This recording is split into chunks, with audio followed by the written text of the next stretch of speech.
Well, they got one. We're trying to just get your impressions of, and we know every series is going to have a hot goaltending, but on the other side, Brian Elliott and what he brings and what you see when you're going up against him. He obviously is playing extremely solid. There's not many holes right now, but we need to find them.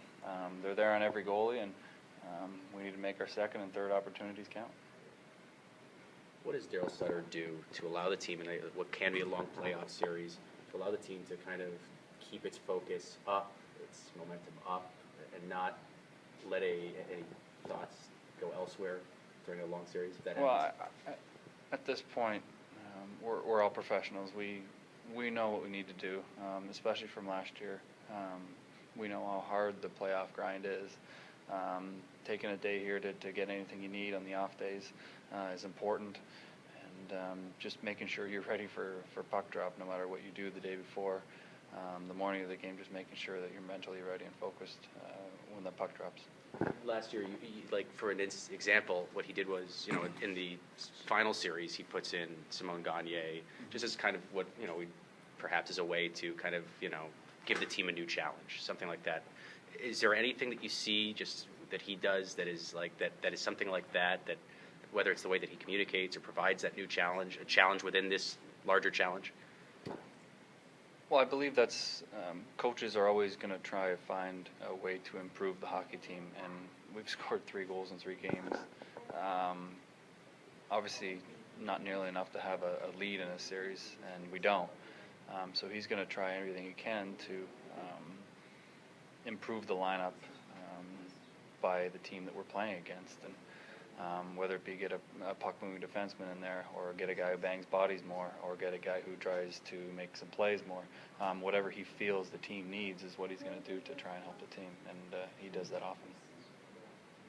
At the beginning of the season, there was a big deal made about how the Kings were returning all the players from last year's Cup-winning team. Do you feel like that's a distraction or a benefit? It's certainly a benefit. And once you're in that dressing room and you know how hard it is, and you know that you've been through it with all those guys on the team, knowing what they're capable of, knowing what you're capable of together, it's extremely beneficial, especially when you're in need of wins and big performances. Justin, you talked about finding the holes on Elliott. What's it going to take for you guys? What do you guys need to do better in the offensive zone to be able to do that? Penetrate. We need to penetrate within their box. We need to beat guys to the net. We need to throw more pucks to the net. Sometimes I feel when you're playing hockey, sometimes the puck that you shoot that you don't think is going in ends up going in. It's just getting it there, and we need to do a lot more of that.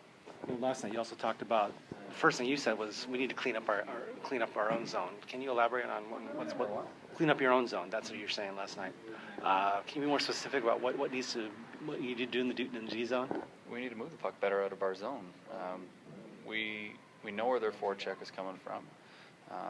We know their D at sometimes are aggressive, sometimes they're passive. We just need to make plays. Our wingers need to make plays to our centermen coming out of the zone, and our defensemen need to make plays to our wingers. It's not just one play. It's 2 or 3 plays that you need to clean up and get into our zone, get out of our zone and into theirs.